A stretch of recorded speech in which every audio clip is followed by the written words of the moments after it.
Image scaling. The image scaling panel contains settings that determine how and when clips are resized for various reasons. Image scaling. These settings affect the methods used to resize clips in various situations. Resize filter. The first group of settings lets you choose the filter method used to interpolate image pixels when resizing clips. Smoother may provide higher quality for projects using clips that must be scaled down to fit an SD resolution frame size. Bicubic. While the sharper and smoother options are slightly higher quality, bicubic is still an exceptionally good resizing filter and is less processor intensive than either of those options.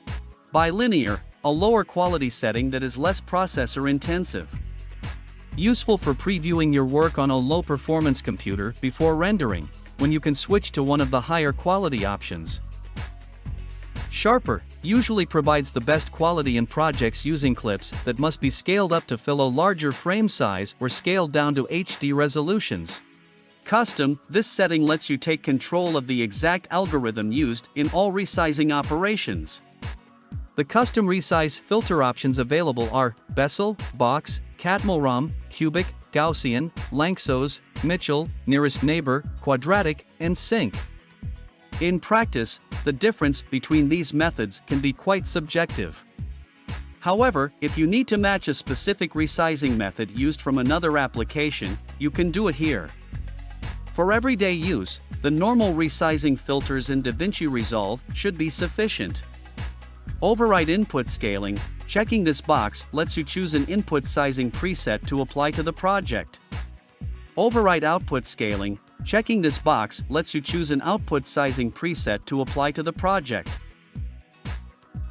Deinterlace quality. There are three settings. Normal, a high-quality deinterlacing method that is suitable for most clips. For many clips, normal is indistinguishable from high. Normal is always used automatically during playback in Resolve.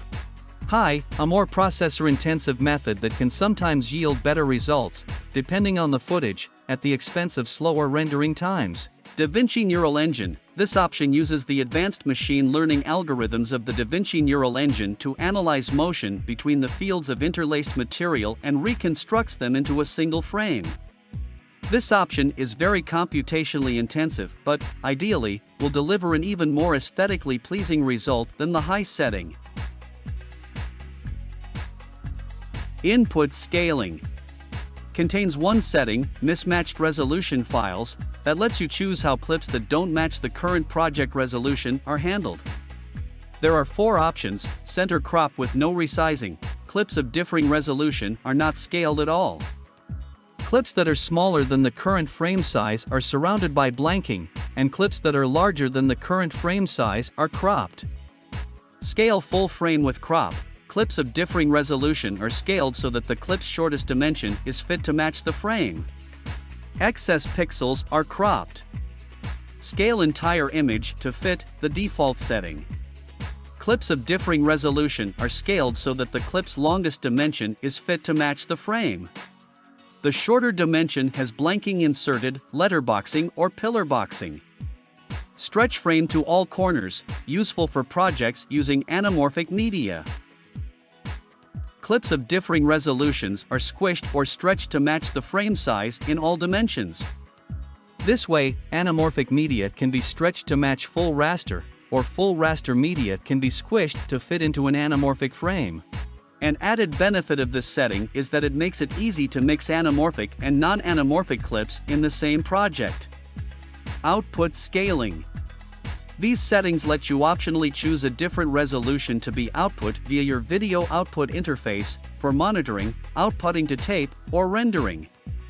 In particular, if you set the resolution in the render settings list of the deliver page to something other than the timeline resolution, these settings are used to make the change. For example, if you're rendering a down conversion of the current timeline. This can be used in situations where you're working on a high-resolution 4K project, but you want to monitor using an HD display and output HD resolution media for approval. Match timeline settings, turned on by default, so that these settings mirror the timeline resolution, image scaling, and input image scaling settings described above. Turning this checkbox off lets you choose different settings for monitoring, outputting to tape, or rendering, using the other settings in this group. Output resolution lets you choose an alternate resolution. Lets you specify a different custom alternate resolution.